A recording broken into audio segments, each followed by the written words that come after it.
Hello, Good is in the Details listeners. We have a great episode with Dahlia Schweitzer. I just wanted to give a little note that for the intro, I was using a different recording feature and the audio is not all that great, just a production note, but then the rest of it is just smooth, perfect, and Dahlia is amazing. Okay, and now let's get to the show.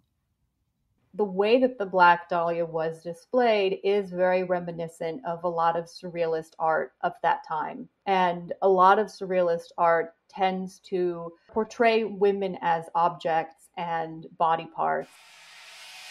You're listening to Good is in the Details. I'm Gwendolyn, Dolske. And I'm Rudy, Salo. And this is the podcast where we learn what we didn't know in the spirit of Socrates. All with the aim of a more knowledgeable life, a good life. We're talking about true crime again, Rudy. Yeah, I know. That's why I make this face after every time we analyze true crime and its impacts on society. I kind of make this face because you're right. This is about living a better life, a good life. But at the end of the day, it's about knowledge. And we happen to be kind of obsessed with why is everybody so focused on true crime? What is the allure of true crime? And truly, what is the history of true crime? And that's what this episode is about. We discuss the Black Dahlia murder, which was a horrible murder of Elizabeth Short in 1947 Los Angeles, right at the height of the Film Noir era. One of the most sensational cases ever in the history of the United States, perhaps the world. I did not know that much about it. It was like just this vague thing. But I mean, it's so gruesome. I'm glad we're doing an episode on it. It's gruesome. And we're not just talking about the murder and the suspects and our thoughts on it. We are actually discussing the impacts of it. Yeah, our intrigue. The brutal mutilation of this woman and how that actually played into what the feelings were towards women back in the 1940s, after World War II. What does that mean for today? And Dahlia, this is like her fifth time being on the show. She is now she's the guest that's been on the show the most. She's one of my favorites. I am her number one fanboy, and I'm proud to say that. She drafted this terrific article, and it's phenomenal for true crime nuts like myself, for people interested in the Black Dahlia case, and anybody out there interested in the sensation of true crime and the why of true crime. Dahlia is amazing. I mean, what a find. You know, I don't know if you remember the first time I told you about her. I had just gone to a conference, and at the conference when they had people's books out, and I picked up her book on going viral, and then I showed it to you, and you're like, get in touch with her. And we did. And now she's like our favorite guest. She is. She is simpatico with us, and we're honored to have her on again. Really think that true crime and Black Dahlia nerds out there like myself, if no one else calls himself a nerd, that's fine. Then I'm your nerd. We'll love this episode. And what she does fantastically, what she's done in every conversation with us and all over her writing, is that she is talking about how this fascination is a reflection of us. Yes. Where we are in our culture. So you're right. It's not just about the gruesome crime. It's about our intrigue, our fascination, what that says about us, that's where our attention goes. Truly, this episode, the crime is, while it was a major crime, is a minor component of what we discuss. It really is a reflection on us, gain some knowledge about us. And that knowledge, while this is a gruesome discussion, knowledge still leads to a better life. Okay, let's talk. What are we going to call this? Let's talk about what true crime says about us with Dahlia Schweitzer. You like that? It works. So we've been doing kind of a series, it's been kind of unofficial, Dahlia, on true crime and the phenomena of true crime and the why of true crime and what's behind it. And your article takes one of, the most horrifying, unsolved true crime stories ever. Just so happens that it's based in Los Angeles. And yes, I'm a hardcore Angelino, et cetera, et cetera. It's like the perfect net of capturing everything related with everything that's going on in the world regarding the explosion of true crime. I mean, you explain in this article that true crime really, you cannot divorce the success of the podcasting industry away from the obsession with true crime. You tie the Black Dahlia to, it's almost like, there's like Jack the Ripper and these other cases, but truly everything kind of percolates from the Black Dahlia case. And that kind of makes everything if you look historically at true crime, like you must kind of start really in the modern era with the Black Dahlia. And you do an excellent job with this article of explaining it. So let me ask you a question. And we ask this to a lot of people. Why are you obsessed with the Black Dahlia? There is no easy answer for that. I'm sure partly it has to do with the fact that my name is Dahlia. There are not a lot of Dahlias out there in the world. And so, whenever I run into one, it kind of sticks out to me. But I also have this fascination with sort of Los Angeles in the early 20th century and the beginnings of Hollywood and film noir. And, we talked about my book on private detectives in Los Angeles. And there's something that I've always been really interested in with this sort of the retro Los Angeles. And I feel like, living in LA, it's such a weird place. It's like I'm in New York now, and New York history goes back so far, right? Whereas with LA, it's like LA history is tied to Art Deco and Bugsy Siegel and Lana Turner and like all these sort of like that moment. It's always lurking. And so part of it was just my fascination with that era. And then just kind of, by pure coincidence, in Los Angeles from 2011 until I left in 2019, I lived around the corner from the house where I believe the Black Dahlia was killed, the George Hodel house. And I would walk my dog past this house multiple times a day. Did you get an eerie feeling, Dahlia, by that house? That house is creepy. That house Really? is creepy. Oh my God. And you can see there are a lot of photos of it online. One of the nicknames of the house is the Jaws house. It's very weird kind of Aztec architecture, which doesn't fit with the surroundings at all. And then the front of it looks kind of like a shark's mouth because of the way that the stones are built. It's very weird. But if you Google, Jaws house, you can see photos of it online. And I never had the privilege of going inside. I did have a friend who was like a floral designer who went in because he was doing a party, and he said like, his skin would crawl when you walk into that. It's just there. Even if George Hodel didn't kill the Black Dahlia, there is documentation, of his orgies. And I always feel like, okay, so they're going to be a certain amount of rumors, but there's going to be a percentage of those rumors that just have to be true. Right. You don't have someone who's completely 100% innocent, and then you have 30 rumors directed against them. So, and his orgies definitely happened. And there've been so many testimonies from people who were either related to him, who lived in that house.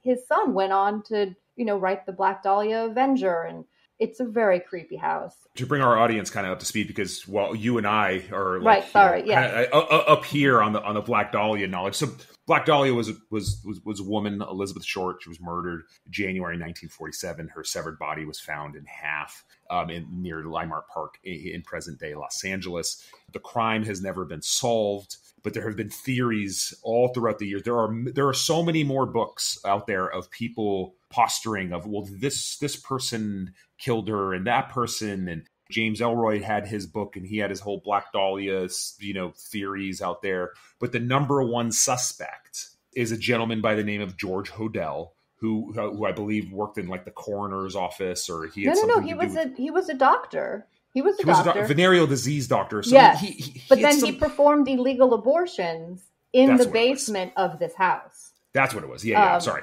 Yep. And, so just to kind of backpedal a little bit about the Black Dahlia, because yes, I forget that not everybody is familiar.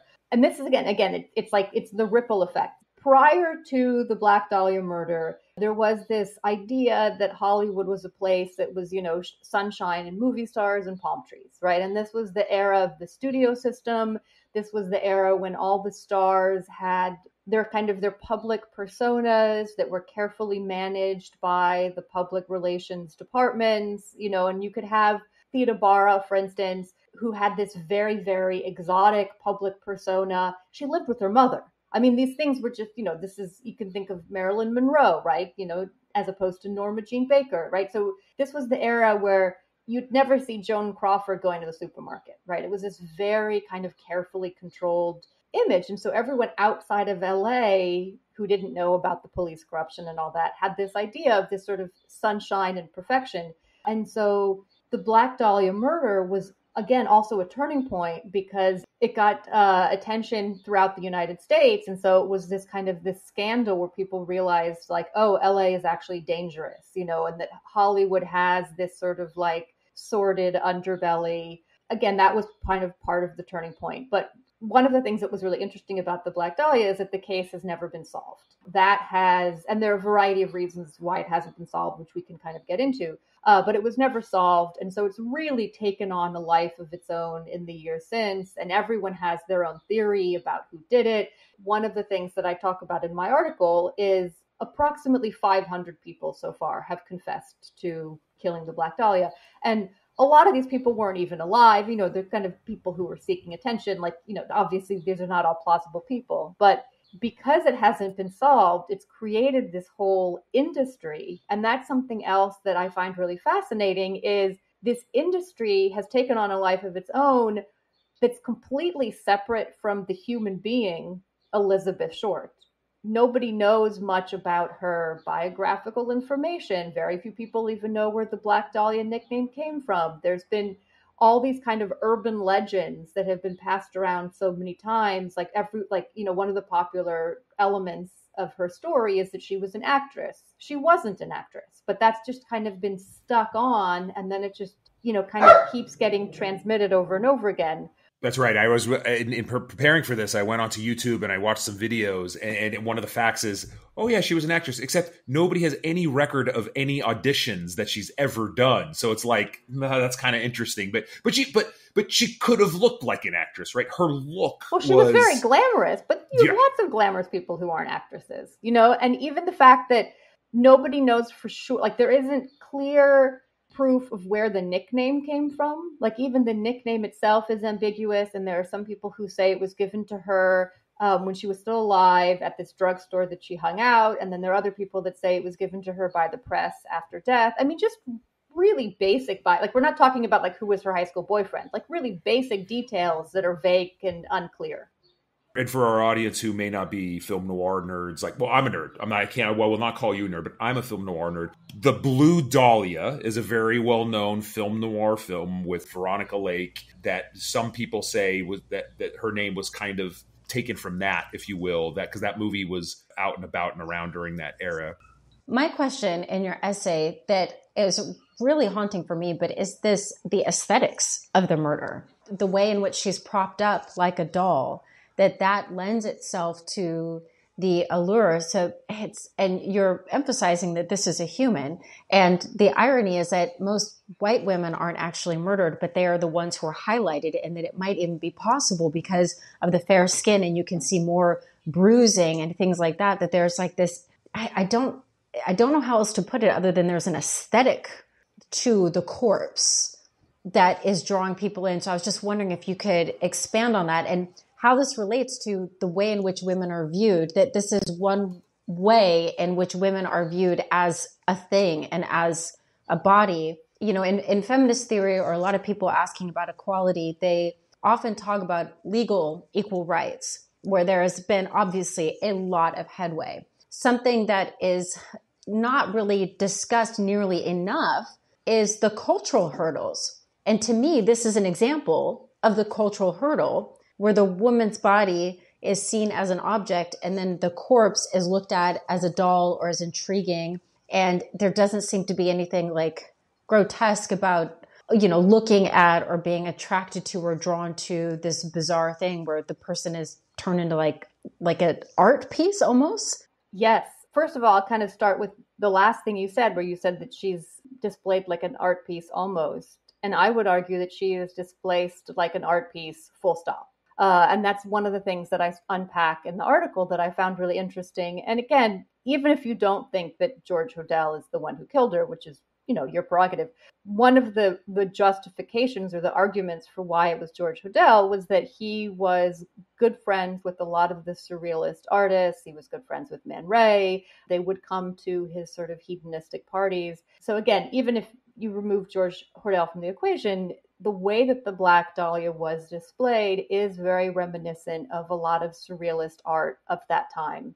And a lot of surrealist art tends to portray women as objects and body parts. First of all, the way that the Black Dahlia body was found, for those who don't know, when she was first seen by the passerby, she was described as being a broken mannequin, that there was no blood. And I think that's another reason why, I mean, it's grotesque, but we forget that Elizabeth Short was a real human, because the body has been stripped of its humanity in that there is no blood, that it was bathed basically in gasoline, so there were no fingerprints. I mean, it's just this immaculate white object. And then you have her arms were kind of arranged so that they were over her head. And then very famously, the corners of her mouth were sliced, sort of extending her smile to her ears. And then random pieces of flesh had been removed from her breasts and thighs and were sort of positioned on her intestines, which were a foot away from the upper part of her body. As I mentioned, the body had been drained of blood, so it was just completely white.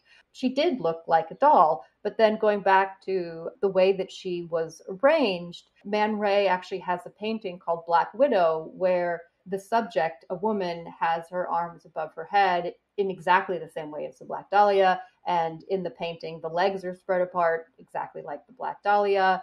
He also has photographs like Minotaur, where the arms are also raised at exactly the same angles as the Black Dahlia corpse. There are even Man Ray images that have those sort of grotesque large smile like the Black Dahlia. He has some images where women are sliced in parts. So does Salvador Dali. So it's very much kind of reminiscent of the style of surrealism. And then what's crazy, and this is something that I get at, which I'm always fascinated by, is this sort of life imitating art, imitating life kind of vicious cycle, where you could argue that the way that the Black Dahlia was arranged would then go on to inspire other artists. So Marcel Duchamp has a photographic installation where a woman's body is sort of arranged in exactly the same way that Elizabeth Short's body was. So there's no question that whoever killed her intended to display her body as an object, really stripped her of any kind of humanity, and obviously wanted her body to be discovered. Like, there was no attempt to hide the body. It was all very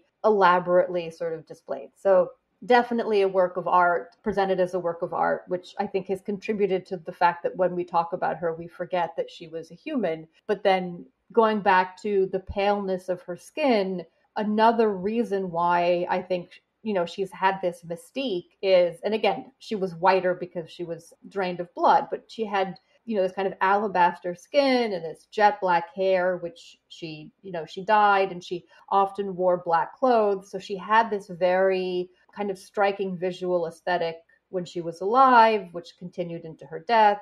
And this idea of the sort of the white body lends itself to the sort of the Gothic impact, where, as you said, you see the bruises, you might see the scars, the slashes, it's going to be more dramatic. And also remember, these photos were all black and white during the time of the discovery of her body and her death, so if you kind of imagine black and white newspaper, the black and white photos, and it's all, the white body with the black slashes. But Barbara Klinger kind of references the ubiquity of the white female victim with the acronym WFV for white female victim. And what's interesting beyond that is she refers to the white female victim as a gateway body, because you're never really interested in the person who became the white female body. The white female body becomes, like if you think of an episode of like CSI or Criminal Minds, it's like you discover the body within the first 5 minutes, and then that triggers the rest of the story. So it's a gateway. The body becomes a gateway into this larger story, which is why you can kind of overlook any biographical details that have to do with the person who was killed, with the white female victim. Yeah, it's something that I like about your work is that it's talking about what our fascination with this says about us. I mean, because there are many deaths, there are many murders, there are many mutilations, but the way in which we have a fixation on some, what is that revealing about us? Just as a side note, I was just at the University of Helsinki. There was the Simone de Beauvoir conference was held there.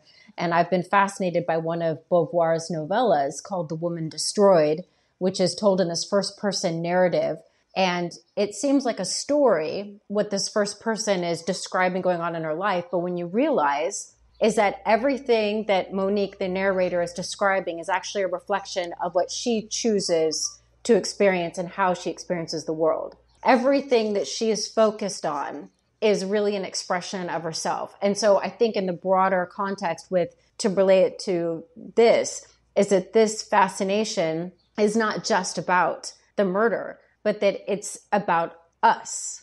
I'm glad that you have that takeaway from my work, because for me, that's a through line in everything that I do. I got in trouble for it when I was getting my PhD, where I had this one professor who would give me such a hard time because she would say, you're a film scholar. Your work needs to start with the text. And I disagree, because for me, I don't start with the movie. I start with what was happening at the time that this movie was made, right? So you can't talk about Night of the Living Dead without talking about the Vietnam War. The idea of just doing this sort of close analysis of Night of the Living Dead and just talking about, mise en scène, camera angles, editing, whatever, to me is it's like you're not going anywhere, right? It's like getting on my spin bike and doing a class. Like, yeah, it's kind of fun for my body, my brain, whatever, but it doesn't get us anywhere, right? Night of the Living Dead becomes interesting when you talk about its relationship to civil rights, when you talk about its relationship to the Vietnam War, when you talk about its relationship to our fears of radiation, right? That's when you're like, oh, wow, that's really interesting. Because of course, film and television, it's a mirror, right? They reflect us, so for me, I'm never going to just start with Night of the Living Dead, right? I'm going to start with what was happening in America in 1967, because you have to understand that in order to understand what George Romero was experiencing when he then made this movie. And then you have to understand what audiences were experiencing when they went to see this movie. And so in all my work, it's all about, okay, these stories are cool, but what do they say about us, right? There's a reason why zombie movies become really popular during times of war, right? That to me is a very interesting aspect of zombie movies. So I always say, I'm not, I mean, according to this professor, I'm not a classical film scholar, but I always feel, and I've kind of always felt like I'm an alien on this planet. And there's so many things about human nature and the world that don't make sense to me. And I find them really strange and puzzling. And with my Going Viral book, one of the questions was, why are we so freaked out about Ebola when Ebola is really not a threat to us, right? But we have all these movies that are all about Ebola. And I was like, this is really weird. Why are we so afraid?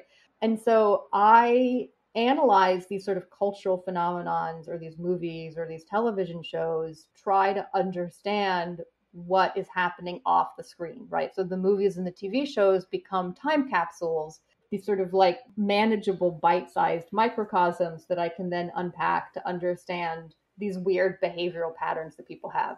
What is interesting to me about the Black Dahlia is obviously she was a real person, not a movie or a television show. I've never written an essay exactly like this because I don't really talk about a movie or a television show. I'm talking about this person who lost her humanity in her evolution into being this cultural phenomenon, but the cultural phenomenon became a cultural phenomenon because of movies like Film Noir and radio broadcasts and television shows. So it's like this weird, it's almost like this Venn diagram. So I think that's part of the reason why maybe I had such a hard time writing this article. I loved what you wrote in the article, your observation of the time frame, the time capsule of why film noir was popular, what was going on in the psyche, in particular in the psyche of men. For example, in your article, you say this film period of 1941 to 1958, the phrase was coined, film noir was coined by the French critics who got a whole bunch of movies from America that they couldn't see when they were under Nazi occupation. They were like, gosh, things are really dark in America right now, or the movies that are produced there. That's why it's called film noir. And this line that you wrote, which was excellent, Dahlia. I haven't seen this in all the film noir scholarship that I've read before. I don't know why, but when men returned and found themselves displaced by women who were in the workplace that were kind of taking care of the country while they were away. And when men returned from the war. From the war, from World War II. I'm sorry about that. Yeah, when men returned from World War II, it created a masculinity crisis explored through films of that era, and quite often through noir films. I love that. And I think that outside feeling, the feeling that you're on the outside, the feeling that you don't belong is a big theme in film noir. So how does all of that work with what happened with Elizabeth Short? Like, how do the two work together? As I was telling you before we started to record, at the beginning of this recording, the way that you married the two together, I haven't read it written so well before and beautifully. So how did you come up with it?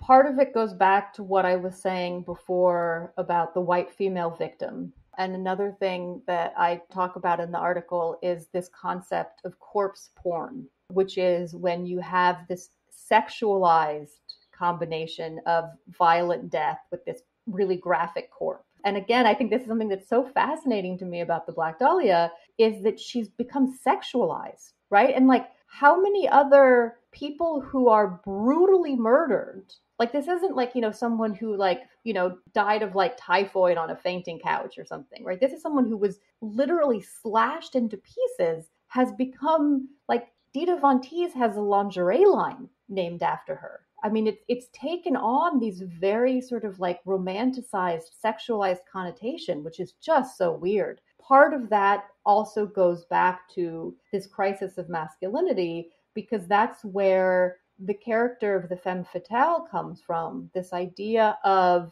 the sort of sexy and powerful woman being seen as a threat.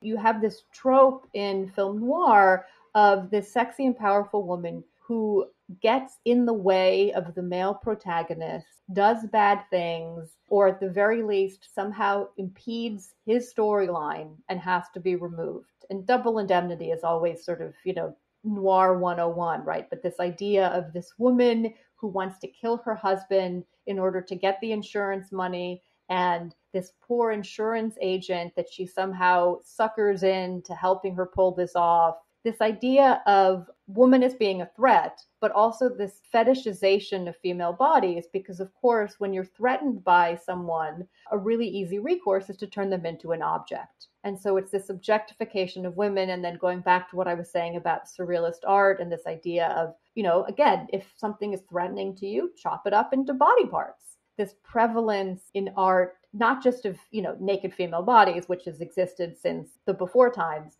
but this idea of a female body that's been chopped up into pieces. Great job tying that together. Great job. And you, thank you. Like that was amazing. But also going back to the fact that she's known as the Black Dahlia and not Elizabeth Short, a human being who at one point had agency. What you said here in terms of, a lingerie line, or that it is sexualized, is that what is getting is that when it is revealing what we mean by sexuality when it comes to women. And that sexuality when it comes to women means to be doll-like.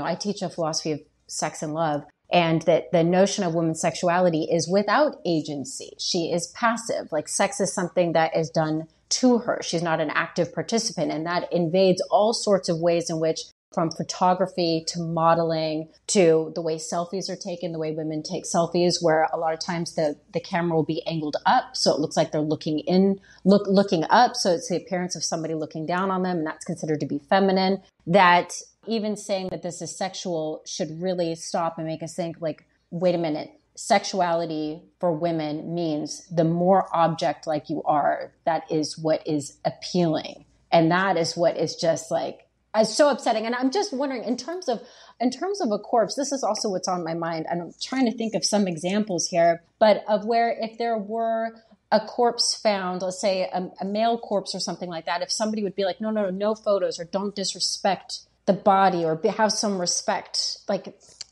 that's not really there for her. Like, there's no sense of respect, of don't photograph, don't redo this, don't make it a Halloween costume. Like, whereas with other bodies, it doesn't seem like it would have the same kind of traction. Well, I mean, just think about how laughable it would be if let's say, and again, there's something to be said about this, our legacy of murdered white women.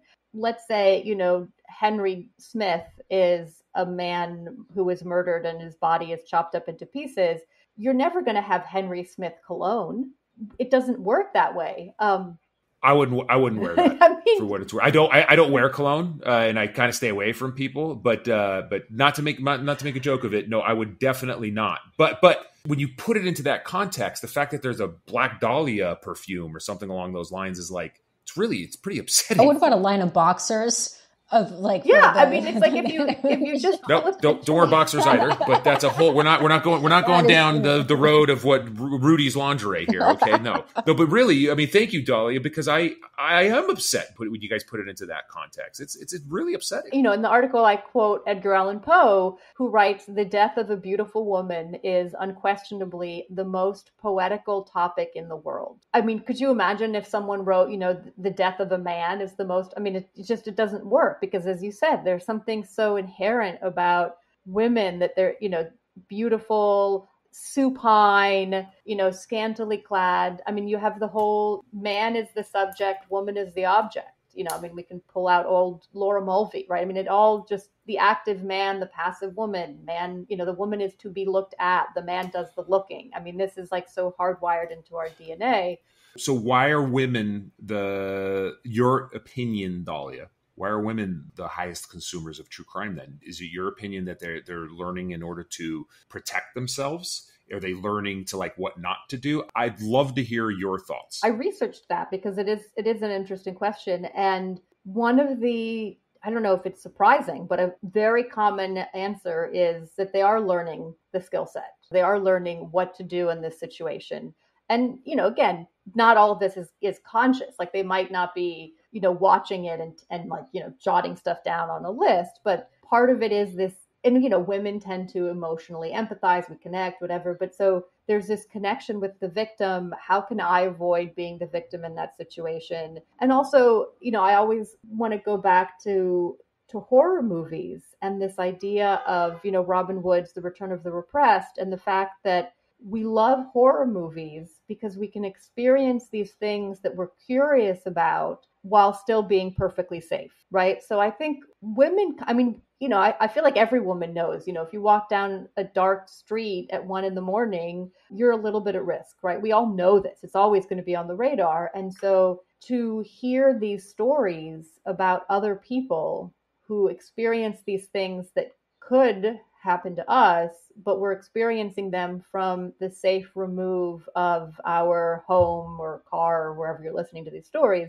It's the same thing that thrills us about horror movies, right? Where we can experience the adrenaline while still being safe. So I think part of it is that thrill, and then also part of it is educational. And then as women, we sort of, you know, identify with the victims. And then honestly, it's interesting because I was kind of thinking about this myself, you know, like what is it that's interesting to me when I watch a movie that's sort of based on a true story. And I think it's also that we're so overstimulated in the 21st century and we've become so desensitized to so many things because you have to be desensitized to make it through the day and not have like, I don't know, neurological overdose. And so we've become kind of numb. And there is this sort of added layer of kind of sensation that comes from knowing, oh, this really happened, you know? And so I watch these sort of, I don't really tend to watch the documentaries. I tend to watch sort of like the movie versions or whatever.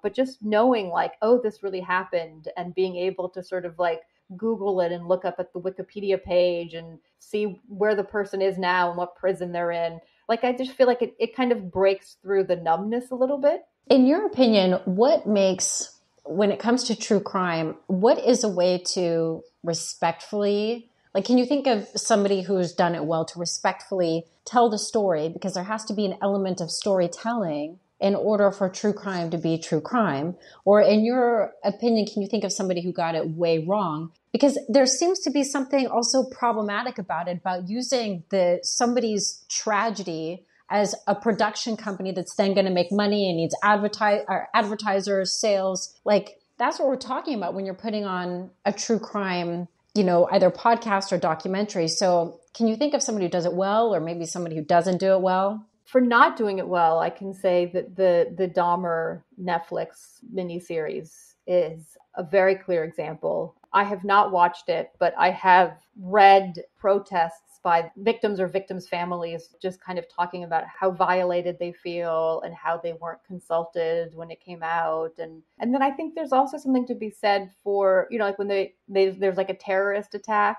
and then you have the name of the terrorist to sort of repeat it over and over again. And then they become almost kind of like a cult hero in certain circles. And it's just kind of like enough with the name Dahmer. I do feel like those things are less interesting. I just feel like when people are killed, I don't know, I just kind of feel like there is no right way to do it. There is no respectful way to do it because it's going to be upsetting to the victims. When I watched The Staircase, again, I didn't watch the documentary, I watched the miniseries, and I just felt like so many of the Staircase narratives were like, well, the husband did it, the husband did it, the husband did it. And then I'm watching it and I'm like, oh, actually, it was never conclusively said that the husband did it, and so I feel bad for, like, once I realized that, I stopped watching it, and I just feel bad for the kids. And I don't know, I just kind of feel like there's no right way to do it in those situations. I think the ones that are interesting are, like the movies about Elizabeth Holmes. Those are interesting. Well, something you tapped into in your essay was that the appeal is also the audience participation in becoming the sleuth also. I thought that was really interesting, that's the difference between true crime and, let's just say, any kind of a detective story. Right. But then that's the unsolved. Yes. So obviously with Jeffrey Dahmer, we know that Jeffrey Dahmer did it. But yes, I think when you have the unsolved ones, I think that's very appealing. And I think that's one of the reasons why the Black Dahlia has had this longevity.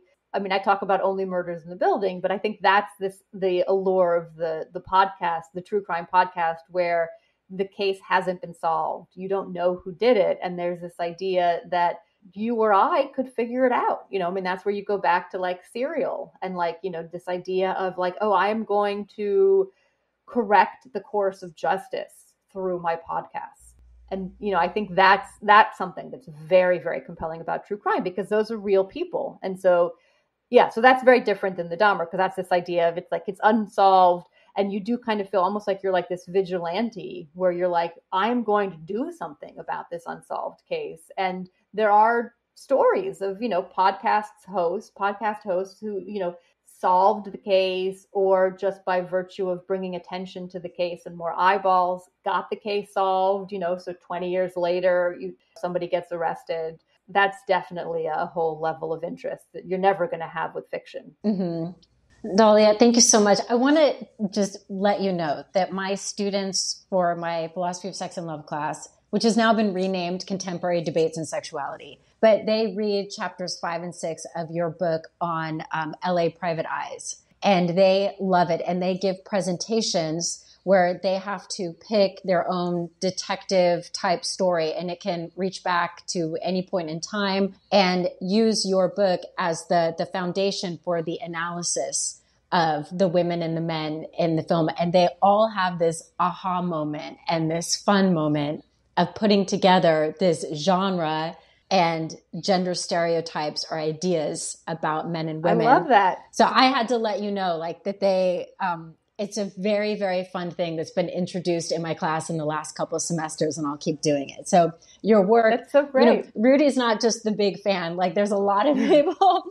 that have really, really enjoyed your work. That's really wonderful to know. And that goes back again to what you were saying about, what does this say about us? It's sort of being, that's the $1 million question. And so it's like, what does it say about us that we can't have an effective female private eye?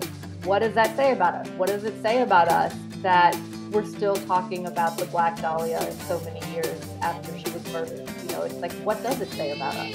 Great essay, Dahlia. Great essay. Thank Seriously, you so much. I absolutely loved it. Thank you. Thank you. Good is in the Details is produced by Dr. Gwendolyn Dolske and Rudy Salo. If you're enjoying the show and you're listening on Apple Podcasts, please scroll down to the bottom and hit that 5-star review. Or take a screenshot of this episode or your favorite episode and tag us on Instagram. Good is in the Details Pod. We've got a website up now, goodisinthedetails.com. You can also check us out on Patreon. I added a new book to the book club. Support Good is in the Details and share your thoughts on the extra content. Good is in the Details is partnered with Newsly. It's that all-in-one super app for iOS and Android, where you can listen to your news in a natural human voice. Listen to news about law, transportation, true crime. You could also listen to Good is in the Details. Use offer code THEDETAILS for 1 month free premium subscription. This episode of Good is in the Details is sponsored by AvonmoreInc.com. Are you planning a bridge party? Do you know anyone who plays bridge? You gotta check out AvonmoreInc.com. They've got smart color playing cards, which are also fantastic for kids. They have the coasters, the tallies, napkins, anything that you need for your next bridge party, or that person in your life who loves bridge. Go to AvonmoreInc.com and let them know that Good is in the Details sent you. Okay, until next time, bye.